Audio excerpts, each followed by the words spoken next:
Selamat sore pemirsa, TVR Parlemen berjumpa lagi dalam program TVR 17 bersama saya Dadi Ramadan. Seperti biasa pemirsa, tepat pukul 17 waktu Indonesia Barat.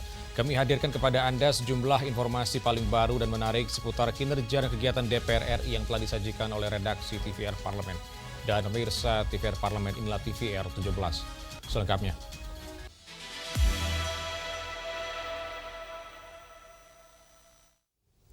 Anggota Komisi 2 DPR RI menegaskan putusan Mahkamah Konstitusi terkait pemungutan suara ulang harus segera dijalani, mengingat putusan tersebut bersifat akhir dan mengikat.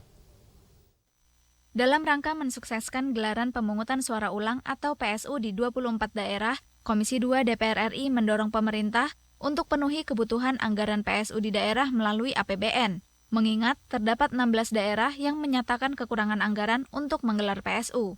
Anggota Komisi 2 DPR RI Ahmad Irawan menegaskan, putusan MK terkait PSU harus segera dijalani, mengingat putusan tersebut bersifat akhir dan mengikat, maka harus segera dilaksanakan oleh KPU maupun Bawaslu selaku penyelenggara. Dalam hal ini, MK menetapkan tenggat waktu pelaksanaan PSU paling lambat 30 hari hingga 180 hari sejak putusan MK dibacakan. Meskipun sebanyak 16 daerah kekurangan anggaran, namun pemerintah harus senantiasa membantu pembiayaan PSU baik untuk fasilitas, logistik, hingga sumber daya manusia. Menurut Undang-Undang Pemilihan kita, biaya pelaksanaan pilkada itu bersumber dari APBD dan dapat dibantu oleh APBN. Nah, inilah yang sekarang oleh Kementerian Dalam Negeri sedang mencarikan solusinya. Karena bagaimanapun data yang disampaikan oleh Kemendagri ada belasan daerah yang tidak mampu untuk membiayai pemungutan suara ulang, penghitungan suara ulang gitu. Seharusnya mekanisme penyusunan program dan mekanisme penyusunan anggaran sejak awal harusnya telah mengantisipasi skenario adanya pemungutan suara ulang, penghitungan suara ulang dan rekapitulasi suara ulang. Lebih lanjut, Irawan menambahkan, Komisi 2 bersama dengan pemerintah akan terus mengevaluasi sistem pemilu hingga peraturan teknis turunan lainnya agar persoalan pemungutan suara ulang tidak terjadi kembali. Rifki Makdudi, TVR Parlemen, melaporkan. Komisi 2 DPR RI mendorong evaluasi dan kajian komprehensif guna mengakomodir kejelasan status tenaga honorer dengan mengesampingkan politik balas budi. Guna memberikan kejelasan status kepegawaian dan kepastian hukum secara berkeadilan, Komisi 2 DPR RI mendorong pemerintah untuk ciptakan Grand Design sebagai pedoman tata kelola tenaga kerja honorer. Anggota Komisi 2 DPR RI Taufan Pawe meminta Menpan RB dan BKN untuk segera menyelesaikan penerimaan CPNS dan pegawai pemerintah dengan perjanjian kerja atau P3K secara tuntas. Namun, keinginan tenaga honorer untuk diangkat menjadi pegawai P3K belum didukung kesiapan Grand Design tata kelola tenaga honorer. Untuk itu, diperlukan evaluasi dan kajian komprehensif guna mengakomodir kejelasan status tenaga honorer dengan mengesampingkan politik balas budi. Begitu banyak tenaga-tenaga honorer yang berkeinginan menjadi P3K, tapi tata kelola tenaga honorer ini belum diciptakan, belum ditemukan sebuah grand theory. Menpan RB dan Kepala BKN harus segera bergerak, melakukan evaluasi dan kajian model seperti apa yang tepat agar supaya negara bisa mengayomi para honorer-honorer ini yang berkeinginan nasibnya menjadi P3K. Kita harus menyadari betul bahwa untuk mengakomodir tenaga honorer itu menjadi P3K harus bernuansa kepastian hukum dan keadilan. Di sisi lain, Taufan juga menekankan agar kesejahteraan tenaga P3K dapat menjadi perhatian serius, salah satunya dengan memperjuangkan pemberian dana pensiun. Lebih lanjut, dirinya meminta penerimaan tenaga honorer untuk dihentikan terlebih dahulu dan lebih fokus untuk menata tenaga honorer yang sudah ada. Helmi dan Teguh, TVR Parlemen, melaporkan. Pada rapat paripurna hari ini, DPR RI setujui permohonan pertimbangan pemberian kewarganegaraan Republik Indonesia terhadap 3 atlet pesepak bola keturunan untuk memperkuat tim nasional sepak bola Indonesia. Pada rapat paripurna ke-14, DPR RI telah menyetujui permohonan pertimbangan pemberian kewarganegaraan Republik Indonesia terhadap 3 atlet pesepak bola keturunan. Naturalisasi ini diharapkan dapat memperkuat tim nasional sepak bola Indonesia. Wakil Ketua DPR RI Adis Kadir menyatakan, Kewarganegaraan Republik Indonesia telah disetujui untuk Emil Audero Mulyadi, Joey Pelupesi, dan Den Ruben James. Sebelumnya, Komisi 10 dan Komisi 13 DPR RI telah membahas dan menyepakati pemberian kewarganegaraan. Setelah disetujui dalam sidang paripurna DPR RI, proses naturalisasi ketiga calon pemain tim Garuda akan diajukan kepada Presiden untuk penerbitan Kepres. Berdasarkan hasil pembahasan Komisi 10 dan Komisi 13 DPR RI memutuskan menyetujui pemberian pertimbangan kewarganegaraan Republik Indonesia kepada Saudara Joey Matthews Pelupesi, Saudara Emil Audero Mulyadi, dan Saudara Dan Ruben James. Selanjutnya persetujuan tersebut akan ditindaklanjuti sesuai dengan mekanisme yang berlaku. Sementara itu, Ketua Komisi 13 DPR RI Willy Aditya optimis, melalui proses pemberian kewarganegaraan dan naturalisasi ini, Timnas Sepak Bola Indonesia dapat memperoleh hasil yang memuaskan pada laga internasional, terutama dalam kualifikasi Piala Dunia 2026 pada bulan Maret mendatang. Prinsipnya DPR mendukung bagaimana Merah Putih, khususnya PSSI, berkibar. Karena apa? Ini berkaitan dengan orang banyak, Pak. Semua harapan, tumpuan kita, mata, doa bahkan. Samuel dan Angga, TVR Parlemen, melaporkan. Pemirsa, kasus korupsi Pertamina yang disebut mencampur Pertalite dengan Pertamax menjadi isu yang banyak dibicarakan dan viral belakangan ini. Kejaksaan Agung mengungkap total potensi kerugian negara dari kasus korupsi Pertamina bisa mencapai hampir 1 kuadriliun rupiah. Dan informasi selengkapnya akan kami hadirkan saat lagi. Untuk itu jangan kemana-mana. Tetaplah bersama kami di TVR 17.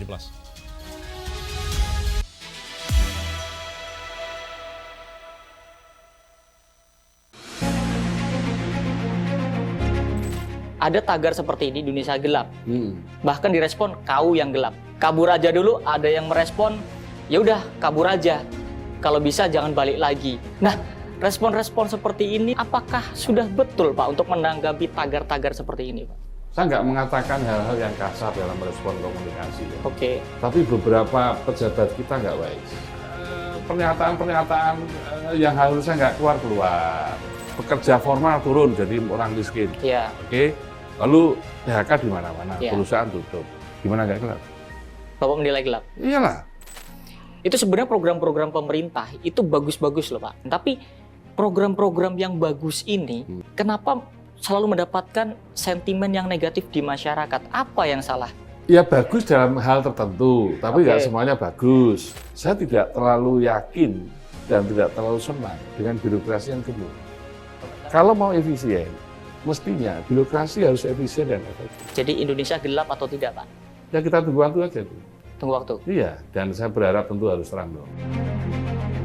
Hanya di TVR Parlemen.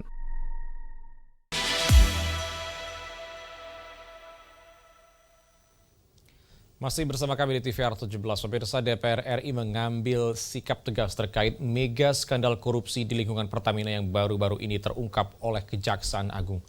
Terbongkarnya skandal korupsi ini harus menjadi momentum bagi Pertamina dan anak perusahaannya untuk melakukan reformasi tata kelola.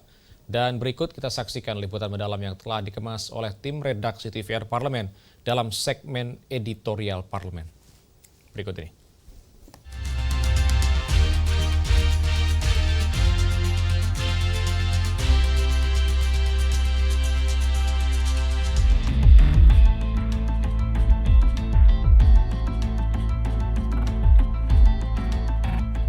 Dugaan korupsi besar dalam tata kelola minyak mentah dan produk kilang di PT Pertamina Subholding dan kontraktor-kontrak kerjasama atau KKKS periode 2018-2023 mencuat ke publik. Kejaksaan Agung mengklaim dugaan korupsi ini menyebabkan kerugian negara dengan nilai amat fantastis yang berasal dari 5 sumber, yaitu impor minyak mentah melalui broker 2,7 triliun rupiah, impor BBM melalui broker 9 triliun rupiah, kompensasi BBM 126 triliun rupiah, dan subsidi BBM 21 triliun rupiah. Sehingga total potensi kerugian negara dari kasus korupsi Pertamina mencapai 193,7 triliun rupiah. Maka, jika korupsi tersebut berlangsung selama tahun 2018 hingga 2023, potensi kerugian negara bisa mencapai 968,5 triliun rupiah atau terhitung hampir 1 kuadriliun. kasus korupsi Pertamina yang disebut mencampur Pertalite dengan Pertamax menjadi isu yang banyak dibicarakan dan viral belakangan ini. Banyak masyarakat dibuat bingung terkait istilah blending atau oplosan. Kejaksaan Agung mengatakan pada kasus ini BBM berjenis RON 90 alias Pertalite dioplos dengan RON 92 atau Pertamax. Kemudian hasil pencampuran tersebut dijual seharga Pertamax. Sedangkan Pertamina menegaskan bahwa pihaknya tidak melakukan praktek upgrade blending atau mencampur Pertalite dengan Pertamax sebagaimana yang disebut dalam kasus korupsi ini. DPR RI mengambil sikap tegas terkait mega skandal korupsi di lingkungan Pertamina yang baru-baru ini terungkap oleh Kejaksaan Agung. DPR menegaskan komitmen untuk mendukung penegakan hukum dan transparansi dalam penanganan kasus tersebut. DPR pun mengapresiasi langkah cepat dari pemerintah, dalam hal ini Kementerian ESDM dengan membentuk tim untuk mendalami kasus tersebut. Pihak independen juga turut dilibatkan untuk memberikan informasi yang netral terkait pembuktian kualitas BBM yang dijual Pertamina.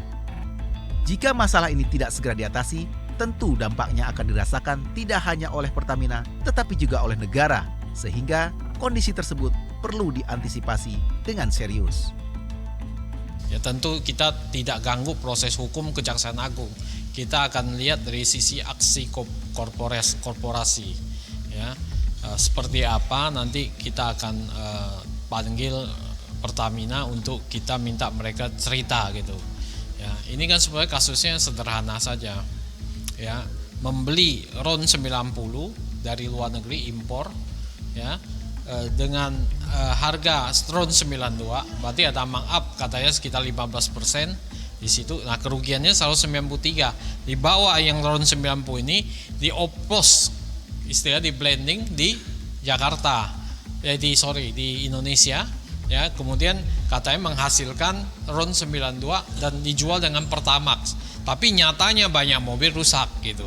Nah ini yang kita akan klarifikasi karena memang di migas ini kan banyak mafia. Nah ini saya lihat 7 orang ini kan udah dugaannya satu komplotan, ya. Jadi mungkin masih ada yang lain-lain lagi yang untuk mengembalikan kepercayaan itu saya kira sudah tepat ya. Pertamina meminta akan menggandeng pihak independen, ya. Artinya di sini mungkin pihak swasta yang dianggap lebih kredibel, lebih fokus pada kinerja ya daripada lebih terhadap korporasinya sendiri. Saya kira kan selama ini kan menggunakan Lemigas ya.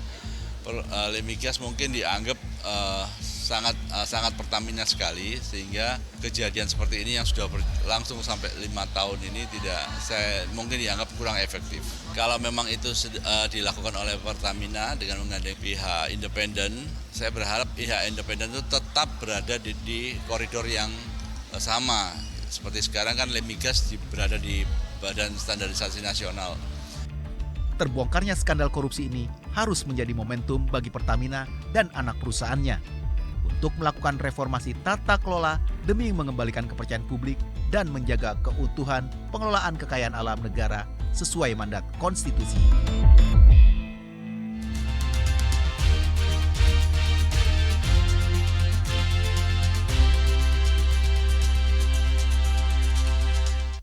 Hujan deras yang mengguyur Jabodetabek memicu meluapnya sungai yang merendam sejumlah pemukiman warga hingga pusat perbelanjaan. Informasi selengkapnya akan kami hadirkan saat lagi, tetaplah bersama kami di TVR 17.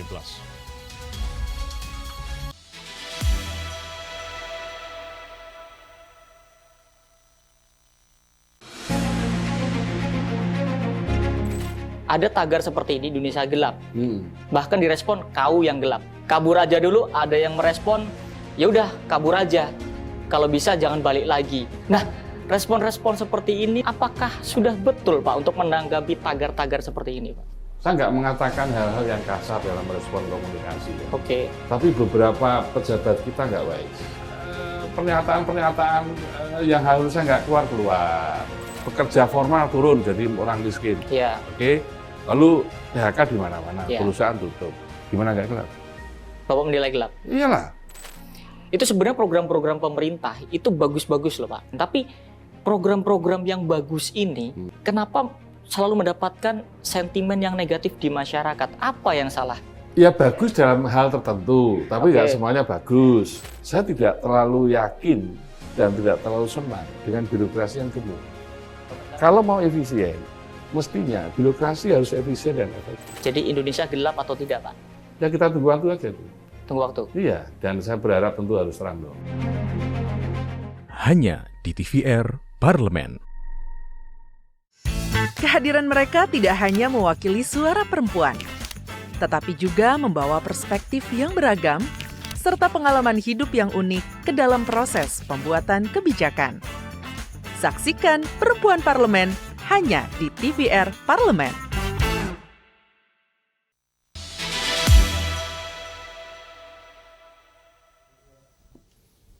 Terkait banjir yang melanda Jabodetabek, Komisi 5 DPR RI meminta pemerintah pusat dan daerah saling bersinergi dalam membangun mitigasi bencana yang lebih efektif. Mengingat banjir ini selalu berulang tiap tahunnya dan rasanya belum ada perbaikan pencegahan yang tampak nyata manfaatnya bagi masyarakat. Dan untuk laporan selengkapnya berikut laporan dari rekan kami Elisa Purba dari Gedung DPR RI Senayan, Jakarta. Pemirsa, curah hujan yang tinggi yang terjadi belakangan ini mengakibatkan bencana banjir di beberapa titik di area Jabodetabek. Kejadian ini menimbulkan keresahan di masyarakat akan adanya banjir susulan dan juga menimbulkan terbatasnya dan terganggunya aktivitas masyarakat sehari-hari.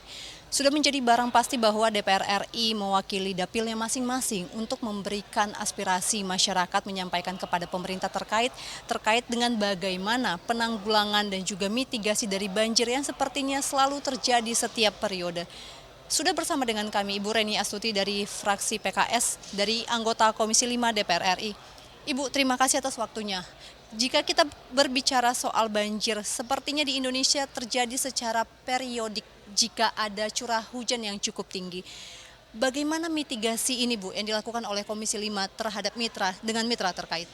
Ya, pertama tentu saya mengucapkan duka ya, ikut prihatin terhadap para korban banjir dan semoga bisa segera tertangani, utamanya pada konteks kebencanaan, kebutuhan-kebutuhan primer. Saya kira di sini Badan Nasional Penanggulangan Bencana ya harus segera berkoordinasi juga dengan pemerintah daerah setempat agar jangan sampai ada yang kelaparan, ada yang jangan sampai kemudian ada yang kondisi yang sangat-sangat memprihatinkan. Ini saya kira hal tindakan tanggap darurat yang harus segera dilakukan.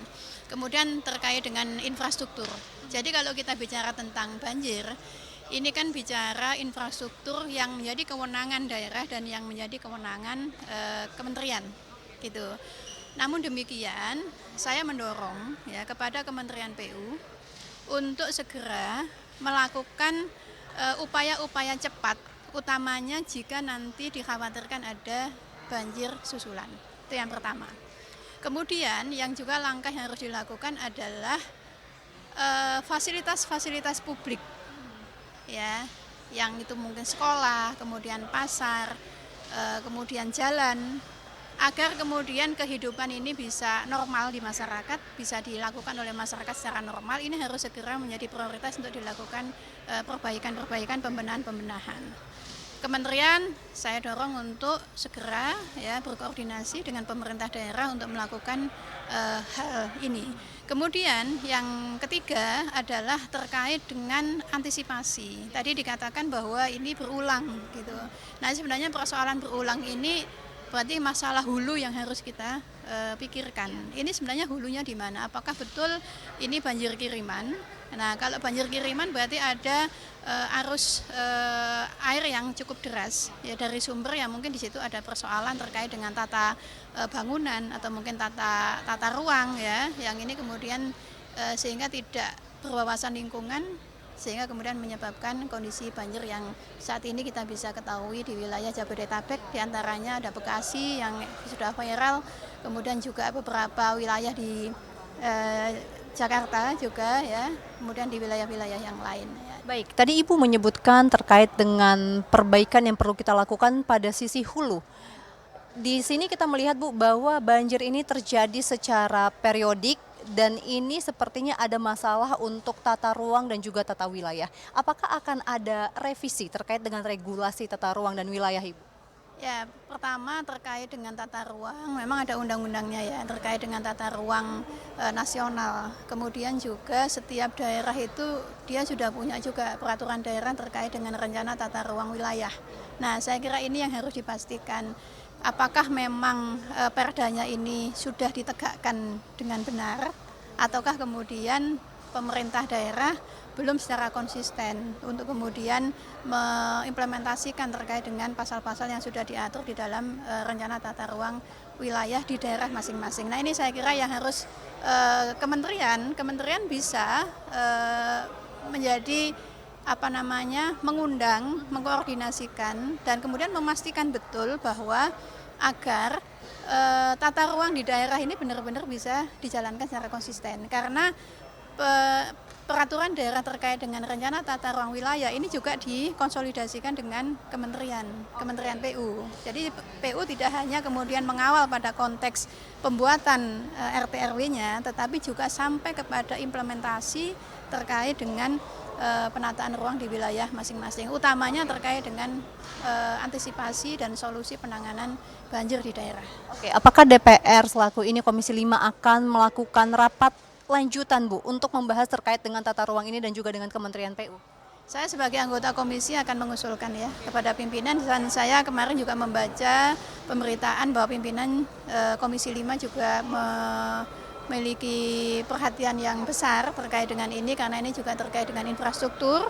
Nanti akan mengundang Kementerian PU dan juga perlu juga mengundang BMKG. Jadi kita ini kan ada BMKG juga yang sebenarnya bisa memberikan informasi terkait dengan cuaca, iklim dan sebagainya. Nah, inilah yang saya kira harus benar-benar dioptimalkan informasi-informasi yang ada, kemudian dikoordinasikan, disinergikan dengan Kementerian PU dan juga dengan pemerintah daerah setempat.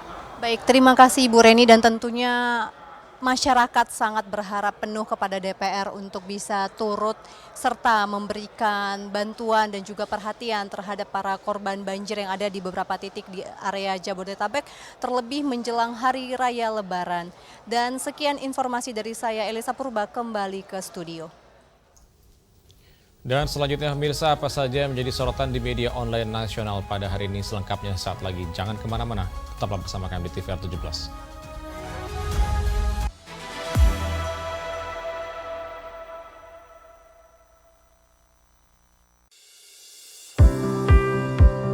Mengenal tugas dan fungsi DPR RI. Dewan Perwakilan Rakyat atau DPR adalah lembaga negara yang mewakili aspirasi rakyat. Kehadiran DPR RI merupakan salah satu bukti bahwa Indonesia merupakan negara demokrasi. Sebagai salah satu lembaga perwakilan rakyat, apa saja tugas dan fungsi yang diemban DPR RI? Berdasarkan pasal 20A ayat 1 Undang-Undang Dasar 1945, DPR memiliki 3 fungsi, yakni fungsi legislasi, anggaran, dan pengawasan. Tugas dan wewenang DPR berbeda untuk setiap fungsinya. Yang pertama, fungsi legislasi. Menyusun program legislasi nasional atau prolegnas, menyusun dan membahas rancangan undang-undang, menerima rancangan undang-undang yang diajukan oleh DPD, membahas rancangan undang-undang yang diusulkan oleh Presiden ataupun DPD, menetapkan undang-undang bersama dengan Presiden, menyetujui atau tidak menyetujui peraturan pemerintah pengganti undang-undang yang diajukan oleh Presiden untuk ditetapkan menjadi undang-undang.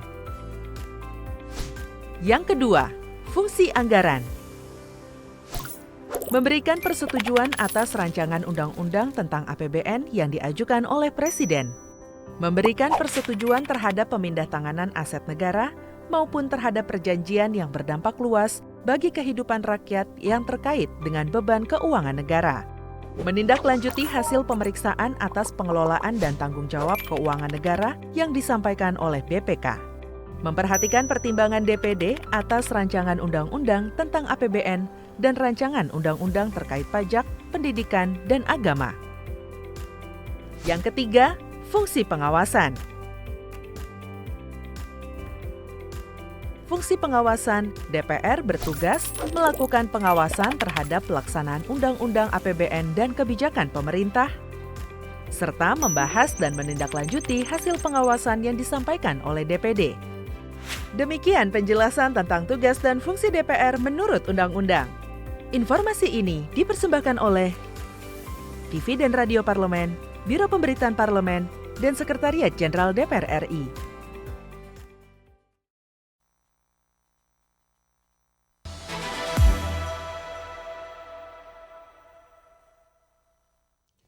Terima kasih Anda masih bersama kami di TVR 17. Pemirsa, kali ini kita masuk ke segmen media online nasional. Dan mari kita simak isu apa saja menjadi sorotan media serta tanggapan dari sejumlah anggota Dewan bersama rekan kami, Rini Reski.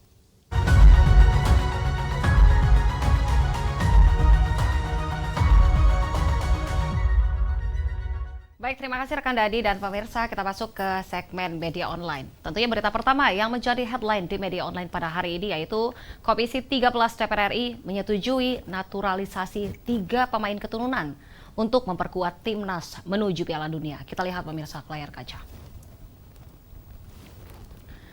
Di sini, Komisi 13 DPR RI memberikan pertunjukan naturalisasi 3 pemain bola keturunan, yakni Emil Audero Mulyadi, Joey Matius Palupesi, dan juga Dean Ruben James guna memperkuat timnas Indonesia dan juga mampu bersaing di level dunia. Dan tentunya terkait hal ini pemirsa, di sini Ketua Komisi 13 DPR RI yaitu Willy Aditya menegaskan bahwa persetujuan DPR sangat penting dalam mendukung perkembangan sepak bola Indonesia di panggung internasional. Dan besarnya harapan rakyat terhadap kesuksesan sepak bola, khususnya timnas Indonesia menjadi faktor utama dalam keputusan ini.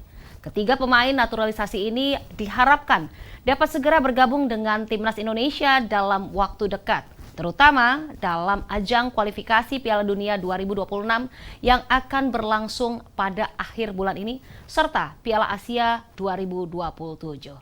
Kita beralih ke berita selanjutnya yang juga menjadi headline di media online pada hari ini, yaitu Formasi 2024 ASN, pengangkatan CPNS di Oktober 2025 dan juga P3K di Maret 2026. Kita lihat kembali di layar kaca.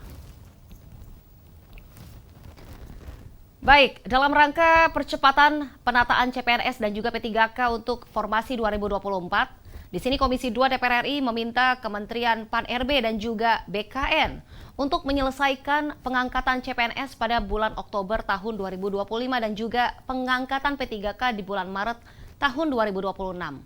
Selain itu pemirsa, Kementerian Pan-RB juga diminta berkoordinasi dengan Kementerian Dalam Negeri Republik Indonesia untuk melarang dan juga memberikan sanksi kepada kepala daerah periode 2025 sampai dengan 2030 yang melakukan pengangkatan tenaga non-ASN atau sebutan lain, baik melalui belanja pegawai maupun belanja barang dan juga jasa.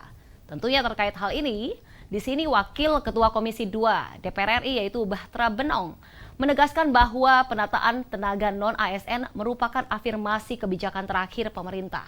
Sehingga Komisi 2 DPR RI meminta Kementerian Pan-RB dan juga BKN untuk memastikan tidak ada lagi pengangkatan tenaga non-ASN di instansi pusat maupun instansi daerah. Tentunya penataan pegawai non-ASN yang sudah berlangsung sejak tahun 2005 ini diharapkan dapat diselesaikan secara sistematis demi memberikan kejelasan dan juga kepastian bagi mereka yang selama ini berkontribusi besar dalam menjalankan tugas pemerintahan. Baik, itu tadi headline di media online pada hari ini yang saya sampaikan terkait dengan Komisi 13 DPR RI yang menyetujui naturalisasi 3 pemain keturunan pemirsa untuk memperkuat timnas menuju Piala Dunia serta Formasi 2024 ASN, pengangkatan CPNS di Oktober 2025 dan juga P3K di Maret 2026. Sekian dari saya Rini Reski, kembali ke rekan Dadi. Terima kasih, selamat sore.